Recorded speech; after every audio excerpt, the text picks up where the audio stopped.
Hello friends, स्वागत है आप सभी का आपके अपने यूट्यूब चैनल मैथ्स मंत्र में। अभी हम लोग जीएसएससी सीजीएल और गरबा के स्पेशल स्नातक स्तरीय जो एग्जाम होने वाले हैं उसके साइंस के इंपॉर्टेंट प्रश्नों को देखेंगे। ठीक है, और साइंस का वेटेज आप लोग एग्जाम में जानते हैं कि बहुत ज़्यादा संभावना होती है। ठीक है, और अगर साइंस का प्रश्न आपका बहुत सही होता है तो इसके सिलेक्शन के चांसेस भी ज़्यादा रह जाते हैं। ठीक है, इसके पहले के हम लोग प्रैक्टिस सेट 1 में मैंने देखा था कि साइंस के कुछ इंपॉर्टेंट प्रश्नों को और उससे रिलेटेड बहुत सारे प्रश्न जो हैं जो एग्जाम में पूछे जा सकते हैं उसको हम लोग सॉल्व किए थे। ठीक है, आज के क्वेश्चन में भी हम लोग देखेंगे कि एक प्रश्न है और इससे जितने भी प्रश्न बन सकते हैं उसको देखेंगे।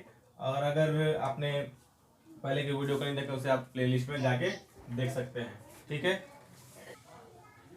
तो चलिए फ्रेंड्स हम लोग देखते हैं प्रश्न को कि श्वसन क्रिया। ठीक है, श्वसन क्रिया में वायु के कौन से घटक में कोई परिवर्तन नहीं होता है। ठीक है, कोई परिवर्तन नहीं होता है कि श्वसन क्रिया में। ठीक है, श्वसन क्या होता है? श्वसन क्रिया को जानिए क्या होता है? सांस लेना और छोड़ना। ठीक है, जो हम लोग सांस इनहेल और एक्सहेल करते हैं ये प्रोसेस क्या होता है? श्वसन क्रिया होती है। तो श्वसन क्रिया जो है वो एक अपचयी क्रिया होती है। अपचयी क्रिया है। श्वसन क्रिया क्या है? एक अपचयी क्रिया है। आपके एग्जाम में पूछा जाएगा कि श्वसन क्रिया एक अपचयी क्रिया है, ऑप्शन होगा दूसरा उपापचयी क्रिया है। तो श्वसन क्या याद रखना है आपको? एक अपचयी क्रिया है। ठीक है, तो श्वसन में जो वायुमंडल का जो घटक है, जो गैस का घटक है वायुमंडल, उसको सबसे पहले देखिए कि नाइट्रोजन जो होता है वो होता है 78%। ठीक है, ऑक्सीजन जो होता है वो लगभग 21%। ठीक है, ये CO2 जो है वो तकरीबन होता है 0.02%। और ऑर्गन जो है वो जनरली 1% के आसपास इसका मान सकते हैं। ये हमारा वायुमंडल का घटक है। ठीक है, वायुमंडल में इसी अनुपात में क्या है, इस रेशियो में क्या है, सॉरी परसेंटेज रेशियो में गैसों का प्रतिशत है। ठीक है, तो श्वसन क्रिया जो होती है तो नाइट्रोजन जो होता है उसका जो स्तर होता है वो सेम होता है, मतलब कि इसका घटक में कोई परिवर्तन नहीं होगा। तो आंसर क्या होगा इसका? नाइट्रोजन होगा। क्या होगा? नाइट्रोजन होगा। इसका आंसर क्या होगा? नाइट्रोजन। ठीक है, ऑक्सीजन का जो लेवल होता है, ऑक्सीजन जो होता है 21%, लेकिन जब हम लोग एक्सहेल करते हैं तो वो कितना बाहर निकलता है? लगभग 16 से 17%।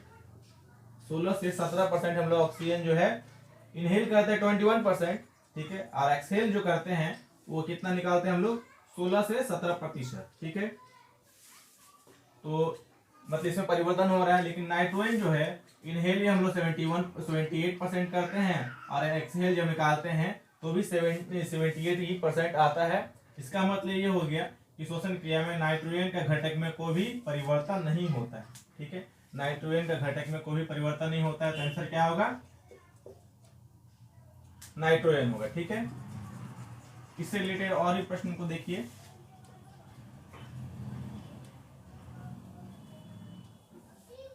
इसका आंसर क्या हो जाएगा? नाइट्रोजन। ठीक है, तो श्वसन क्या है? एक अपचयी क्रिया है ना। अच्छा, श्वसन भी है, दो तरह के होते हैं श्वसन। श्वसन क्रिया जो होती है वह दो तरह की होती है। श्वसन क्रिया जो है वो दो तरह का हो गया। एक होता है ऑक्सी श्वसन और दूसरा क्या होता है? अनॉक्सी श्वसन। दूसरा क्या होता है? अनॉक्सी श्वसन। तो ऑक्सी श्वसन में क्या होता है? प्रेजेंस ऑफ ऑक्सीजन होता है। ठीक है, ऑक्सी श्वसन क्या होता है? प्रेजेंस ऑफ ऑक्सीजन, मतलब ऑक्सीजन की उपस्थिति में जो श्वसन क्रिया होती है उसे हम लोग बोलते हैं ऑक्सी श्वसन। ठीक है, ऑक्सीजन की उपस्थिति में जो श्वसन क्रिया होती है उसे बोलते हैं ऑक्सी श्वसन। और ऑक्सीजन की अनुपस्थिति में, ठीक है, जो क्रिया होती है उसे अनॉक्सी श्वसन कहते हैं, मतलब यहाँ ऑक्सीजन का अनुपस्थिति होता है।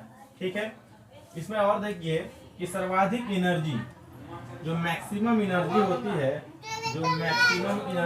है, तो फ्रेंड्स मैं बता रहा था कि जो ऑक्सी श्वसन है, ठीक है, वो ऑक्सीजन की उपस्थिति में होती है। और इसमें जो मैक्सिमम एनर्जी होती है वो ऑक्सी श्वसन में रिलीज होती है। ठीक है, ऑक्सीजन श्वसन में रिलीज होती है। और ऑक्सी श्वसन जो क्रिया होती है, ठीक है, ये प्रोसेस जो है वो होता है क्रेब्स साइकिल कहलाता है। तो क्रेब्स चक्र, ठीक है, क्रेब्स चक्र कहलाता है, ठीक है। ऑक्सीजन के दौरान जो मैक्सिमम एनर्जी निकलती है, ठीक है, वो क्रेब्स चक्र में कितनी एनर्जी निकलती है, 36 एटीपी, ठीक है। 36 एटीपी का निर्माण होता है क्रेब्स चक्र में, ठीक है। ऑक्सीजन का, ठीक है, एग्जाम में पूछा जाता है कि क्रेब्स चक्र के दौरान, ठीक है, ये ऑक्सीजन है, तो क्रेब्स चक्र के दौरान कितने एटीपी का निर्माण होता है, तो 36 एटीपी का निर्माण होता है क्रेब्स चक्र के दौरान, ठीक है। तो दोस्तों आशा करता है वीडियो को समझ में आया होगा, कोई ये प्रश्न समझ में आया होगा। तो अगला सवाल हम लोग देखते हैं।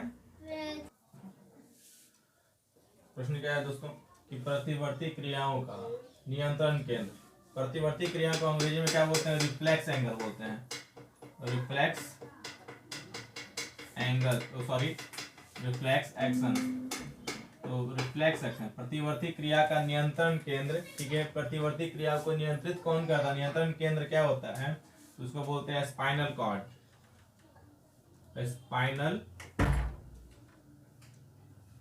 Spinal cord. प्रतिवर्ती क्रिया का नियंत्रण केंद्र होता है स्पाइनल कॉर्ड, इसको बोलते हैं मेरुरज्जु। मेरुरज्जु जो है वो प्रतिवर्ती क्रिया का क्या है, वो नियंत्रण केंद्र होता है, ठीक है। तो यहाँ ये जो है मस्तिष्क का भाग होता है, तो इससे जो मस्तिष्क से रिलेटेड क्वेश्चन होता है उसको हम लोग सॉल्व कर लेते हैं। इसको देखते हैं कि इससे और भी प्रश्न कौन से पूछे जा सकते हैं, ठीक है। तो हम लोग सबसे पहले देखते हैं सेरेब्रम, प्रमस्तिष्क, ठीक है। तो प्रमस्तिष्क में हम लोग इसको अंग्रेजी में बोलते हैं, बोल सकता है कि एग्जाम में आपका प्रमस्तिष्क लिखा रहे, लेकिन जनरली क्या होता है सेरेब्रम लिखा होता है, ठीक है। सेरेब्रम भी एग्जाम में दिया रहेगा, तो आपको दोनों याद रखना है, सेरेब्रम। तो इसका कार्य क्या होता है, जो होता है हमारा बुद्धि, चिंतन, ठीक है, याद करना की जो हमारा जो शक्ति होती है, ठीक है, याद रखना, ये सभी जो है प्रमस्तिष्क हमारा नियंत्रित करता है। मतलब जो पढ़ने वाले स्टूडेंट जो भी है, जो मतलब हम लोग जो भी कुछ याद करते हैं, ठीक है, ये सभी का जो नियंत्रण और केंद्र जो होता है वो प्रमस्तिष्क होता है, ठीक है। और ये क्या है, फोर ब्रेन का भाग है, ठीक है। ये अग्र मस्तिष्क, प्रमस्तिष्क जो होता है वो अग्र मस्तिष्क का भाग होता है, ठीक है। एग्जाम पूछा जा सकता है कि पश्च मस्तिष्क का भाग है कि अग्र मस्तिष्क का, तो आपको याद रखना है कि अग्र मस्तिष्क का भाग है प्रमस्तिष्क, ठीक है। अग्र मस्तिष्क का भाग है प्रमस्तिष्क। इसका केंद्र क्या है, बुद्धि, चिंतन, विचार, ठीक है, याद रखना, ये सभी जो है प्रमस्तिष्क कंट्रोल करता है, ठीक है। अगला होगा ये अनुमस्तिष्क, ठीक है, अनुमस्तिष्क। तो अनुमस्तिष्क का कार्य क्या है, जिसको हम लोग बोलते हैं सेरेबेलम, क्या बोलते हैं, सेरेबेलम, ठीक है। ये जब भी देखेंगे दोस्तों कि अगर एग्जाम में है ना कि आज का बायोलॉजी का जो वेटेज है ज्यादा एग्जाम में बढ़ा हुआ है, तो बायोलॉजी से जो क्वेश्चन है इसी तरह के बनेंगे आपके, ठीक है। तो सेरेबेलम में क्या कार्य है, जो हमारा शरीर का जो है बैलेंस बनाए रखता है, ठीक है। ये काम क्या है, बैलेंस का, ठीक है, मतलब ये संतुलन बनाए रखता है। कौन, सेरेबेलम जो है वो संतुलन बनाए रखने का काम करता है, ठीक है। मतलब जब हम लोग खेलते हैं, चलते हैं, तो मतलब हमारा शरीर का जो बैलेंस है वो कौन बनाए रखता है, ठीक है, ये सेरेबेलम बनाए रखता है। और प्रमस्तिष्क क्या करता है कि बुद्धि, चिंतन, विचार, ठीक है, वो रखता है कंट्रोल, ठीक है। अगला सवाल हम लोग देखेंगे, इसका और एक और रख सकते हैं कि जो हाइपोथैलेमस है, ठीक है, वो ठंडा या गर्म, ठीक है, भूख, ताप, ये सब का नियंत्रण करता है हाइपोथैलेमस, ठीक है।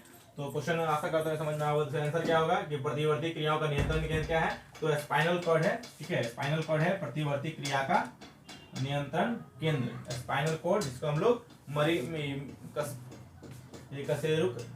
स्पाइनल कॉर्ड, हाँ, कशेरुक रज्जु भी इसको बोला जाता है, ठीक है, कशेरुक रज्जु या स्पाइनल कॉर्ड। तो आपको जनरली एग्जाम में हो सकता है कि हिंदी वर्ड ना दिया है, तो आपको ये याद रखना है कि स्पाइनल कॉर्ड होगा, ठीक है। और प्रतिवर्ती क्रिया क्या होती है, मतलब वैसी क्रिया है जो जिसके लिए, ठीक है, मस्तिष्क की अनुमति की जरूरत ना हो, ठीक है। अगर मान लीजिए हम लोग कोई गर्म चीज को अचानक छू लेते हैं, तो हमारा हाथ ऑटोमेटिक क्या होता है, पीछे जाता है, ठीक है। तो यही जो प्रक्रियाएं हैं, जैसे कि आप मान लीजिए इस सड़क पर चल रहे हैं, मान लीजिए अचानक सांप देखती है, ठीक है, तो आप ये नहीं सोचिए कि सांप, डायरेक्ट आपका दिमाग मतलब क्या होगा कि आप पाँव पीछे खींच लेंगे, ठीक है। तो वैसी क्रियाएं जो होती है वो प्रतिवर्ती क्रिया है और इसका नियंत्रण केंद्र होता है स्पाइनल कॉर्ड, ठीक है। अगला सवाल देखते हैं हम लोग। तो अगला सवाल है फ्रेंड्स कि कोश नाभिक के अलावा कोशिका के किस कोशिकांग में डीएनए पाया जाता है, ठीक है। तो डीएनए आपको जानते हैं क्या होता है, तो डीएनए क्या है, आनुवंशिक पदार्थ है ना, और आनुवंशिकता की इकाई क्या है, जीन। क्वेश्चन पूछा जाता है डीएनए क्या है, आनुवंशिक पदार्थ ऑप्शन में रहेगा, तो आप डीएनए से क्वेश्चन बना सकते हैं। और डीएनए का फुल फॉर्म क्या होता है, डीऑक्सी राइबो न्यूक्लिक एसिड होता है, ठीक है। और ये आनुवंशिकता का आनुवंशिक पदार्थ है, ठीक है। और डीएनए से रिलेटेड एक और क्वेश्चन पूछा जा सकता है कि जो आनुवंशिकता की जो इकाई है उसे बोलते हैं जीन, ठीक है। इसमें क्वेश्चन पूछा जाएगा कि नाभिक के अलावा किस कोशिकांग में डीएनए पाया जाता है, ठीक है। तो डीएनए पाया जाता है माइटोकॉन्ड्रिया में, ठीक है। नाभिक के अलावा, ठीक है, माइटोकॉन्ड्रिया में डीएनए पाया जाता है। अगर मान लीजिए ये माइटोकॉन्ड्रिया, और माइटोकॉन्ड्रिया से रिलेटेड क्वेश्चन क्या होगा कि इसका जो खोज है, इसका खोज जो किया था सी बेंडा ने, ठीक है। ये पिछले बार ये दरोगा में पूछा गया था कि माइटोकॉन्ड्रिया की खोज किसने की थी, तो ये क्या होगा, सी बेंडा ने खोज किया था। और इसे बोलते हैं माइटोकॉन्ड्रिया को बोला जाता है power house of cell, power house of the cell, मतलब कोशिका का ये पावर हाउस, ऊर्जा गृह बोला जाता है किसे, माइटोकॉन्ड्रिया को बोला जाता है, ठीक है। या विद्युत गृह भी बोला जाता है, power house of the cell mitochondria को कहा जाता है, ठीक है। इसमें डीएनए पाया जाता है। अगला इसमें देखिए ऑप्शन में क्या है, तारक केंद्र जो होता है वह कोशिका विभाजन में मदद करता है, मतलब सेल डिवीजन, कोशिका विभाजन, ठीक है। कोशिका विभाजन मदद करता है कौन, का तारक केंद्र। जो गोल्जी इकाई है, वो गोल्जी इकाई जो है इसे बोलते हैं सेल का मतलब कोशिका का ट्रैफिक पुलिस। एग्जाम में बहुत बार पूछा जाता है कि कोशिका का ट्रैफिक पुलिस किसे कहा जाता है, तो क्या होगा, गोल्जी इकाई, ठीक है। गोल्जी इकाई को क्या बोलते हैं, कोशिका का ट्रैफिक पुलिस कहा जाता है गोल्जी इकाई को, ठीक है। अगला ऑप्शन देखते हैं लाइसोसोम, ठीक है।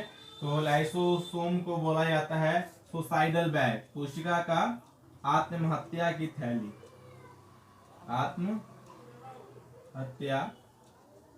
की थैली बोला जाता है किसे, लाइसोसोम को, ठीक है। सुसाइडल बैग बोला जाता है लाइसोसोम को, ठीक है। और इसमें रिलेटेड कोई क्वेश्चन पूछ सकता है कि अच्छा, अगर मान लीजिए कि अगर ऑप्शन में माइटोकॉन्ड्रिया नहीं रहता, लवक रहता है, मतलब किसका आंसर क्या होता, माइटोकॉन्ड्रिया या लवक, ठीक है। दोनों में है, नाभिक के अलावा डीएनए पाया जाता है, तो लवक में भी डीएनए पाया जाता है और माइटोकॉन्ड्रिया में भी डीएनए पाया जाता है, ठीक है। एक बार और देख लीजिए कि माइटोकॉन्ड्रिया की खोज किसने की, सी बेंडा, ठीक है। और माइटोकॉन्ड्रिया को क्या बोला जाता है, power house of the cell बोला जाता है, ठीक है। जो तारक केंद्र होता है वो क्या होता है, कोशिका विभाजन में मदद करता है। जो गोल्जी इकाई है, ठीक है, इसे क्या बोलते हैं कि ट्रैफिक पुलिस बोला जाता है, ठीक है। और लाइसोसोम जो है, ठीक है, इसे सुसाइडल बैग मतलब आत्महत्या की थैली कहा जाता है कोशिका की, ठीक है। तो दोस्तों आशा करता हूँ ये वीडियो को पसंद आया होगा। अगर वीडियो पसंद आए तो चैनल को सब्सक्राइब करें और बेल आइकन को प्रेस करें, जिससे कि आप आगे आने वाले वीडियो को जल्दी से देख सकें, ठीक है। और अपने दोस्तों में शेयर भी करिएगा।